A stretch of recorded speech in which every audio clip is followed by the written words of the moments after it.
வணக்கம். செந்தணலின் பிரதான செய்திகள். விரிவான செய்திகளுக்கு முன் தலைப்புச் செய்திகள். செஞ்சோலை வளாகத்தில் உயிரிழந்த உறவுகளுக்கு அஞ்சலி. மட்டக்களப்பில் இடம்பெற்ற செஞ்சோலை படுகொலை நினைவேந்தல். 51 நாட்களை எட்டிய செம்மணி அகழ்வு பணி. மீட்கப்பட்ட மனித எலும்புக்கூடுகளின் எண்ணிக்கை 540 உயர்வு. மட்டக்களப்பில் மேய்ச்சல் தரைக்காக பண்ணையாளர்கள் பாரிய போராட்டம். கொடூரமாக தாக்கப்பட்டு வீதியில் விடப்பட்ட சிறுமி. விசாரணையில் தாய் உள்ளிட்ட 2 கைது. இலங்கையில் 91,000 கடந்த டெங்கு நோயாளர்கள், 68 பேர் உயிரிழப்பு. ஈஸ்டர் தாக்குதல் வழக்கில் ஆரம்பமாகும் எதிர்த்தரப்பு சாட்சிய விசாரணை. தீயணைப்பு வாகனங்களுக்கு வழிவிடாத சாரதிகள். யாழில் விழிப்புணர்வு நடவடிக்கைக்கு கோரிக்கை. 23 வயதுடைய மனைவியை படுகொலை செய்த கணவன் கைது. கடற்கரையில் சடலமாக மீட்கப்பட்ட இந்தியர், தொடரும் விசாரணை. ட்ரம்பின் ட்ரூத் சோசியல் செயலி மீது பாய்ந்தது வழக்கு. ஈரான் மீது மீண்டும் தாக்குதல், இஸ்ரேலிடம் சென்ட்ரம் வலியுறுத்து. தொடர்பென விரிவான செய்திகள். முல்லைத்தீவு செஞ்சோலை வளாகத்தில் ஸ்ரீலங்கா ராணுவ விமானப்படையினரின் வான் தாக்குதலில் உயிரிழந்த மாணவர்களுக்கான அஞ்சலி நிகழ்வு இன்றைய தினம் உணர்வுபூர்வமாக அனுஷ்டிக்கப்பட்டுள்ளது.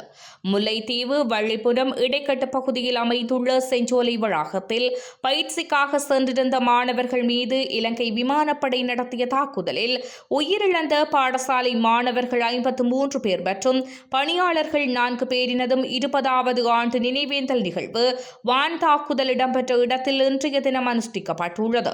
கடந்த 2006/8/14 அன்று வள்ளிபுரம் இடைக்கட்டு பகுதியில் உள்ள செஞ்சோலை வளாகத்தில் விமான தாக்குதல் இடம்பெற்ற நேரத்தில் இன்று இந்நிகழ்வு உணர்வு பூர்வமாக நடைபெற்றுள்ளது. உயிரிழந்த உறவுகளுக்கு சுடர் ஏற்றி அகவணக்கம் செலுத்தி மலர் தூவி அஞ்சலி செலுத்தப்பட்டுள்ளது. முப்புர வட்டார புதுக்குடியிருப்பு பிரதேச சபையின் உறுப்பினர் சி. குகணேசன் தலைமையில் இடம்பெற்ற குறித்த அஞ்சலி நிகழ்வில் வன்னி பாராளுமன்ற உறுப்பினர் துரை ராசா ரவிகரன், புதுக்குடியிருப்பு பிரதேச சபையின் தவிசாளர் வே. கரிகாலன், புதுக்குடியிருப்பு பிரதேச சபையின் உறுப்பினர்களான சி. குகணேசன், இ. கிரிதரன், ஆ. சத்குணதாஸ், ஜி. ராதிகா, மு. கஜேந்திரி, வ. சுதாகரன், த. தர்மவலதன், கரைச்சி பிரதேச சபையின் முன்னாள் உறுப்பினர் ச. ஜீவராசா, தாயக நினைவேந்தல் அமைப்பின் தலைவர் முல்லை ஈசன், இளைஞர்கள், பொதுமக்கள், சமூக செயற்பாட்டாளர்களிட பலரும் கலந்து கொண்டு அஞ்சலியினை செலுத்தியிருந்தனர். முல்லைத்தீவு செஞ்சோலை வளாகத்தில் இலங்கை விமானப்படையால் நிகழ்த்தப்பட்ட செஞ்சோலை படுகொலையின் 20ஆம் ஆண்டு நினைவேந்தல் மட்டக்களப்பில் முன்னெடுக்கப்பட்டது. தமிழ் தேசிய பேரவையின் ஏற்பாட்டில் இன்றைய தினம் மட்டக்களப்பு YMCA மண்டபத்தில் இந்த நினைவேந்தல் நிகழ்வு இடம்பெற்றது. இதன்போது 2 நிமிட மௌன அஞ்சலியுடன் சுடர் ஏற்றி உணர்வு பூர்வமாக நினைவேந்தல் நடைபெற்றது. தமிழ் தேசிய மக்கள் முன்னணி கட்சியின் தேசிய அமைப்பாளர் தர்மலிங்கம் சுரேஷ் தலைமையில் இடம்பெற்ற இந்த நினைவேந்தலில் தமிழ் தேசிய மக்கள் முன்னணியின் கட்சியின் திருகோணமலை, மட்டக்களப்பு மாவட்டங்களைச் சேர்ந்த கட்சியின் உறுப்பினர்கள் உட்பட பொதுமக்கள் பலரும் கலந்து கொண்டுள்ளனர். நினைவேந்தலில் கலந்து கொண்டவர்கள் உயிரிழந்த சிறுவர்களின் திருவுருவப் படங்களை கொண்டு காட்சிப்படுத்தப்பட்ட பதாகைக்கு முன்னால் சுடரேற்றி 2 நிமிட மௌன அஞ்சலி செலுத்தியமை குறிப்பிடத்தக்கது. செம்மணி பகுதியில் தீவிரமாக நடைபெற்று வரும் 3ஆம் கட்ட அகழ்வு பணிகளில் மேலும் 8 மனித எலும்புக்கூடுகள் புதிதாக கண்டுபிடிக்கப்பட்டுள்ளன. நீதிமன்றத்தின் 56 நாட்கள் அனுமதி உத்தரவுக்கு அமைய கடந்த ஏப்ரல் மாதம் 27ஆம் திகதி செம்மணியில் 3ஆம் கட்ட அகழ்வு பணிகள் உத்தியோகபூர்வமாக தொடங்கப்பட்டன. இதன் தொடர்ச்சியாக 51வது நாளான இன்று மேற்கொள்ளப்பட்ட அகழ்வாராய்ச்சியின் போது மேலும் 8 எலும்புக்கூடுகள் அடையாளம் காணப்பட்டதுடன் ஏற்கனவே முழுமையாக தோண்டி எடுக்கப்பட்ட 10 எலும்புக்கூடுகள் பாதுகாப்பாக மீட்கப்பட்டு நீதிமன்ற கட்டுக்காவலில் ஒப்படைக்கப்பட்டுள்ளன. இதன் மூலம் இதுவரை இடம்பெற்ற 1ஆம், 2ஆம் மற்றும் 3ஆம் கட்டங்களைச் சேர்ந்த மொத்தம் 105 நாள் அகழ்வு பணிகளின் முடிவில் 552 மனித எலும்புக்கூடுகள் அடையாளம் காணப்பட்டுள்ளன. அவற்றுள் 540 எலும்புக்கூடுகள் முற்றாக அகழ்ந்தெடுக்கப்பட்டு பாதுகாக்கப்பட்ட இடத்திற்கு நகர்த்தப்பட்டுள்ளமையும் குறிப்பிடத்தக்கது. பல வருடக்கணக்காக தமது மேய்ச்சல் தரை பகுதிக்காக போராடி வரும் கால்நடை வளர்ப்பு பணியாளர்கள் மட்டக்களப்பு காந்தி பூங்கா முன்பாக போராட்டத்தில் ஈடுபட்டுள்ளனர். தமது நீண்டகால பிரச்சினைக்கு தீர்வு காணுமாறு கோரி இன்று வெள்ளிக்கிழமை பாரிய அமைதி வழி போராட்டத்தை அவர்கள் முன்னெடுத்துள்ளனர். Mannar social and economic development organisation எனும் அமைப்பின் ஏற்பாட்டில் இந்த போராட்டம் இடம்பெற்றுள்ளது. இதேவேளை போராட்டத்திற்கு மேலும் வலுச்சேர்க்கும் முகமாக காணியை இழந்த மன்னார் மக்கள், யாழ்ப்பாணம் வலிவடக்கு மக்கள், முல்லைத்தீவு மாவட்டத்தினுடைய கேப்பாப்புலவு மக்கள் மற்றும் மயிலத்தமடு மாதவனை பணியாளர்களில் பலரும் கலந்து கொண்டுள்ளனர். இதன்போது பணியாளர்கள் தமிழர்கள் என்பதால் தீர்வு வழங்குவதில் தாமதமா, பணியாளர்களின் மேய்ச்சல் தரையை பதிவு செய்வதில் ஏன் தாமதம், பல ஆண்டுகள் கடந்தும் மக்களின் காணிகளை ஒப்படைக்க காலம் போதாதா என பல்வேறு வாசகங்கள் பொறிக்கப்பட்ட பதாகைகளை ஆர்ப்பாட்டக்காரர்கள் ஏந்தியிருந்தனர். கண்டி வத்தேகம நகரில் 4 வயது சிறுமியொருவரை முச்சக்கர வண்டியில் அழைத்துச் சென்று நடுவீதியில் விட்டுச் சென்ற சம்பவம் தொடர்பில் அவரது தாய் உள்ளிட்ட 2 கைது செய்யப்பட்டுள்ளனர். குறித்த சிறுமி கொடூரமாக தாக்கப்பட்ட நிலையில் வீதியில் விட்டுச் சென்ற காட்சி அங்கிருந்த சிசிடிவி கருவியில் பதிவாகியிருந்தது. இது குறித்த காணொளியின் அடிப்படையில் விசாரணைகளை ஆரம்பித்த காவல்துறையினர் சிறுமியின் தாய் மற்றும் அவரது காதலர் என அடையாளம் காணப்பட்ட நபர் ஒருவரை இன்று கைது செய்துள்ளனர். ஹாலியல கெடவல வீதியில் முச்சக்கர வண்டியில் பயணித்துக் கொண்டிருந்த போது ஹாலியல காவல்துறையினரால் 2 கைது செய்யப்பட்டுள்ளனர். இந்த நிலையில் கைது செய்யப்பட்டுள்ள 2 ஹாலியல காவல்துறை தற்போது விசாரணைகளை முன்னெடுத்து வருகின்றனர்.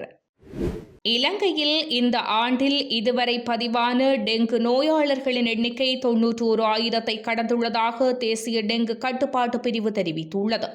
இதன்படி நேற்று வரையான காலப்பகுதியில் நாட்டில் மொத்தமாக 91,346 டெங்கு நோயாளர்கள் பதிவாகியுள்ளதாக அந்த பிரிவு குறிப்பிட்டுள்ளது. அத்துடன் டெங்கு நோய் காரணமாக இதுவரை 68 பேர் உயிரிழந்துள்ளதாகவும் தேசிய டெங்கு கட்டுப்பாட்டு பிரிவு சுட்டிக்காட்டியுள்ளது. இந்த ஆண்டில் அதிகளவிலான டெங்கு நோயாளர்கள் கடந்த ஜூலை மாதத்திலேயே பதிவாகியுள்ளனர். ஜூலை மாதத்தில் மாத்திரம் 29,968 டெங்கு நோயாளர்கள் பதிவாகியுள்ளனர். இதேவேளை இம்மாதம் 13ஆம் தேதி வரையான முதல் 13 நாட்களில் 6,004 டெங்கு நோயாளர்கள் பதிவாகியுள்ளதாகவும் தெரிவிக்கப்பட்டுள்ளது. இந்த ஆண்டில் இதுவரை பதிவாகியுள்ள நோயாளர்களில் அதிகளவானவர்கள் மேல் மாகாணத்தை சேர்ந்தவர்களாக உள்ளார்கள். அந்த மாகாணத்தில் 48,383 டெங்கு நோயாளர்கள் பதிவாகியுள்ளனர். அதேபோன்று தென் மாகாணத்தில் 13,479 பேரும், மத்திய மாகாணத்தில் 8,160 பேரும் டெங்கு நோயினால் பாதிக்கப்பட்டுள்ளதாக தேசிய டெங்கு கட்டுப்பாட்டு பிரிவு வெளியிட்டுள்ள அறிக்கையில் தெரிவிக்கப்பட்டுள்ளது. ஈஸ்டர் குண்டு தாக்குதல் தொடர்பான விசேட 3 அடங்கிய மேல் நீதிமன்ற வழக்கில் எதிர்த்தரப்பு சாட்சிய விசாரணையை எதிர்வரும் திங்கட்கிழமை முதல் தினசரி நடத்த தீர்மானிக்கப்பட்டுள்ளது. வழக்கில் குற்றம் சுமத்தப்பட்டுள்ள பிரதிவாதிகளுக்கு எதிராக முன்வைக்கப்பட்டுள்ள குற்றச்சாட்டுகள் தொடர்பான அவர்களது எதிர்வாத நிலைப்பாடுகள் நேற்று நீதிமன்றத்தில் பதிவு செய்யப்பட்டதுடன் அவர்களுக்கு அரசியல் அமைப்பின் கீழ் வழங்கப்பட்டுள்ள அனைத்து உரிமைகள் தொடர்பிலும் விளக்கமளிக்கப்பட்டதாக வழக்கு பதிவில் குறிப்பிடப்பட்டுள்ளது. இதனையடுத்து இன்று வழக்கு மீண்டும் விசாரணைக்கு எடுத்துக் கொள்ளப்பட்ட போது ஒவ்வொரு பிரதிவாதியும் எதிர்வரும் விசாரணைகளில் கடைபிடிக்கவுள்ள தமது எதிர்வாத நிலைப்பாடு தொடர்பில் நீதிமன்றத்துக்கு அறிவித்துள்ளனர். அதன்படி சில பிரதிவாதிகள் குற்றவாளி கூண்டிலிருந்து தமது வாக்குமூலத்தை வழங்குவதுடன் தமது தரப்பில் மேலதிக சாட்சிகளையும் அழைக்க தீர்மானித்துள்ளனர். மேலும் சில பிரதிவாதிகள் குற்றவாளி கூண்டிலிருந்து வாக்குமூலம் வழங்க உள்ளதாகவும் ஆனால் தமது தரப்பில் வேறு சாட்சிகளை அழைக்கப் போவதில்லை என்றும் நீதிமன்றக்கு அறிவித்துள்ளனர். தீயணைப்பு வாகனங்கள் அவசர சேவைக்காக ஒலி எழுப்பியவாறு பயணிக்கும் போதும் ஏனைய வாகன சாரதிகள் அவற்றுக்கு வழிவிடுவதில்லை என யாழ் மாநகர சபையின் தீயணைப்பு பிரிவு அதிகாரி தெரிவித்துள்ளார். காங்கேசன் துறையில் அமைந்துள்ள எரிபொருள் களஞ்சிய சாலையில் இன்று வெள்ளிக்கிழமை தீயணைப்பு தற்காப்பு கூட்டு பயிற்சி நடைபெற்றது. இதன்போதே அவர் இந்த கருத்தை வெளியிட்டுள்ளார். அவர் மேலும் தெரிவிக்கையில் தீ விபத்து ஏற்பட்டவுடன் சம்பவ இடத்திற்கு தீயணைப்பு படையினர் விரைந்து செல்வது அவசியமானதாகும் எனினும் தீயணைப்பு வாகனங்கள் ஒலி எழுப்பியவாறு அவசரமாக பயணிக்கும் போதிலும் வீதியில் செல்லும் ஏனைய வாகன சாரதிகள் அவற்றுக்கு உரிய முறையில் வழிவிடுவதில்லை. இதனால் போக்குவரத்து நெரிசலுக்கு மத்தியிலேயே தீயணைப்பு வாகனங்களை செலுத்த வேண்டிய நிலை ஏற்படுவதுடன் சம்பவ இடத்தை சென்றடைவதில் தாமதம் ஏற்படுகின்றது. எனவே தீயணைப்பு வாகனங்களுக்கு எவ்வாறு வழிவிட வேண்டும் என்பது தொடர்பில் வாகன சாரதிகளுக்கு முறையான விழிப்புணர்வை ஏற்படுத்த வேண்டும் என அவர் குறிப்பிட்டுள்ளார். அத்துடன் தீ விபத்து அல்லது ஏனைய அனர்த்தங்கள் ஏற்படும் போது பொதுமக்கள் உடனடியாக எவ்வாறு செயற்பட வேண்டும் மற்றும் முதலுதவி நடவடிக்கைகளை எவ்வாறு மேற்கொள்ள வேண்டும் என்பது தொடர்பிலும் பயிற்சிகளும் விழிப்புணர்வு நடவடிக்கைகளும் முன்னெடுக்கப்பட வேண்டும் எனவும் தெரிவித்துள்ளார். விபத்து அல்லது அனர்த்தம் ஏற்படும் போது முதலில் சம்பவ இடத்தில் இருப்பவர்களே அதற்கு உடனடியாக பதிலளிக்கக்கூடியவர்களாக இருப்பதால் அவர்களுக்குரிய அறிவும் பயிற்சியும் வழங்கப்பட்டிருந்தால் பாரிய அனர்த்தங்களை தடுக்க முடியும் எனவும் அவர் சுட்டிக்காட்டியுள்ளார். கொழும்பு ஹெஸ்பேவ காவல்துறை பிரிவில் மடபாத பகுதியில் பெண்ணொருவர் கூர்மையான ஆயுதத்தால் தாக்கி கொல்லப்பட்டுள்ளார். குறித்த சம்பவமானது நேற்று இரவு இடம்பெற்றுள்ளது. சம்பந்தப்பட்ட பெண்ணுக்கும் அவரது கணவருக்கும் இடையே ஏற்பட்ட தகராறு முற்றியதால் அந்த நபர் அப்பெண்ணை கூர்மையான ஆயுதத்தால் குத்தியதாக விசாரணைகளில் தெரிய வந்துள்ளது. இதன்போது பல்ஹேன பிரதேசத்தைச் சேர்ந்த 23 வயதுடைய பெண் ஒருவரே கொல்லப்பட்டுள்ளதாக தெரிய வருகின்றது. இந்த நிலையில் கொல்லப்பட்ட பெண்ணின் சடலம் ஹல்போவில வைத்தியசாலை சவக்கடங்கில் வைக்கப்பட்டுள்ளதாக காவல்துறையினர் தெரிவித்துள்ளனர். இதேவேளை சந்தேக நபரான கணவர் கைது செய்யப்பட்டுள்ளதுடன் மேலதிக விசாரணைகளை கெஸ்பேவ காவல்துறையினர் மேற்கொண்டு வருகின்றனர். பெந்தரை கடற்கரையில் நீரில் மூழ்கி காணாமல் போன இந்தியர் ஒருவரின் சடலம் மீட்கப்பட்டுள்ளது. குறித்த சடலமானது இன்று காலை மொரகல்லா கடற்கரையில் கரை ஒதுங்கிய நிலையில் மீட்கப்பட்டதாக தெரிவிக்கப்படுகின்றது. பெந்தரை பகுதியில் உள்ள ஒரு சுற்றுலா விடுதியில் நண்பருடன் தங்கியிருந்த 24 வயது இளைஞர் ஒருவரே இவ்வாறு உயிரிழந்துள்ளார். குறித்த நபர் விடுதிக்கு பின்னால் உள்ள கடற்கரையில் குளித்துக் கொண்டிருந்த போது கடல் நீரோட்டத்தில் சிக்கி காணாமல் போனதாக காவல்துறை தெரிவித்துள்ளது. இந்த நிலையில் அலுத்கம காவல்துறையினர் மற்றும் அலுத்கம சுற்றுலா காவல்துறையினர் குறித்த சம்பவம் தொடர்பிலான மேலதிக விசாரணைகளை முன்னெடுத்துள்ளனர். இனி சர்வதேச செய்திகள்.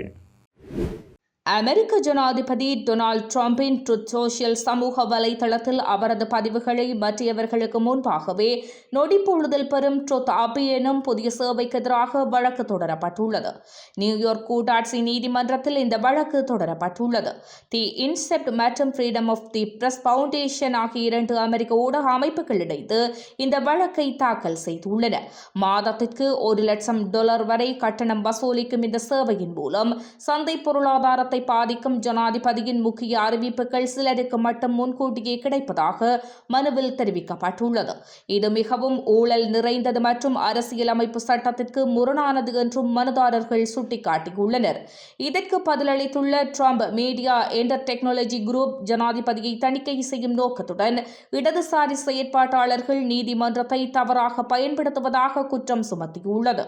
தற்போது வரை 10க்கும் மேற்பட்ட நிறுவனங்கள் இந்த அதிவேக சேவைக்கு சந்தா செலுத்தியுள்ள நிலையில் வெள்ளை மாளிகை தரப்பில் இதுவரை இதற்கான அதிகாரப்பூர்வ விளக்கம் எதுவும் அளிக்கப்படவில்லை என தெரிவிக்கப்படுகின்றமை குறிப்பிடத்தக்கது. ஈரான் மீதான அழுத்தத்தை அதிகரிப்பதற்காக எண்ணெய், எரிவாயு மற்றும் மின்சார வசதிகள் மீதான தாக்குதல்கள் உட்பட ஈரான் மீதான தாக்குதல்களை மீண்டும் தொடங்க அமெரிக்க மத்திய கட்டளை பிரிவின் தலைவர் அழுத்தம் கொடுத்து வருவதாக ஆஸ்திரேலிய ஊடகங்கள் தெரிவித்துள்ளன. பெயர் குறிப்பிடப்படாத தகவல் அறிந்த அரசியல் வட்டாரங்களை மேற்கோள் காட்டி அமெரிக்க சென்காம் தலைவர் கடந்த வாரம் இஸ்ரேலுக்கு வருகை தந்தபோது இந்த முன்மொழிவை முன்வைத்தார் என இஸ்ரேலின் அரச ஊடகங்கள் தெரிவித்துள்ளன. இஸ்ரேலிய ராணுவத்தின் உயர்மட்ட செயற்பாட்டு குழுவின் கூட்டத்தில் தலைமை தளபதி ஆஸ் யாமீர் மற்றும் பிற மூத்த தளபதிகளுடன் சென்காம் தலைவர் கலந்து கொண்டதாக விளக்கப்பட்டுள்ளது. அந்த சந்திப்பின் போது ஈரானுக்கு எதிராக மீண்டும் போரை தொடங்கவும் அந்நாட்டின் எரிவாயு, எண்ணெய் மற்றும் மின்சார தொழில்களுடன் தொடர்புடைய வசதிகள் உள்ளிட்ட தேசிய உட்கட்டமைப்புகள் மீது தாக்குதல் நடத்தவும் அழைப்பு விடுத்ததாக தெரிவிக்கப்பட்டுள்ளது. ஈரானில் உட்கட்டமைப்புகளை தாக்குவது ஆட்டத்தின் விதிகளையே மாற்றிவிடும். ஈரானியர்களை கடுமையாக பாதிக்கும். மேலும் தற்போதைய சூழ்நிலையில் அவர்கள் தங்கள் நிலைப்பாடுகளை மாற்றிக்கொள்ள மாட்டார்கள் என்று குறிப்பிட்ட சென்காம் தலைவர் கூறியதாக மேற்கோள் காட்டப்பட்டுள்ளது. சண்டையை மீண்டும் தொடங்குவதே ஒரே வழியாக அமையக்கூடும் என்றும் ஈரானுக்கு எதிராக இஸ்ரேலுடன் இணைந்து அமெரிக்கா கூட்டு தாக்குதல்களை நடத்த வேண்டியிருக்கலாம் என்றும் சென்காம் தலைவர் இஸ்ரேலிய ராணுவ அதிகாரிகளிடம் கூறியதாக தெரிவிக்கப்பட்டுள்ளது. இத்துடன் செய்திகள் நிறைவடைகின்றன. வணக்கம்.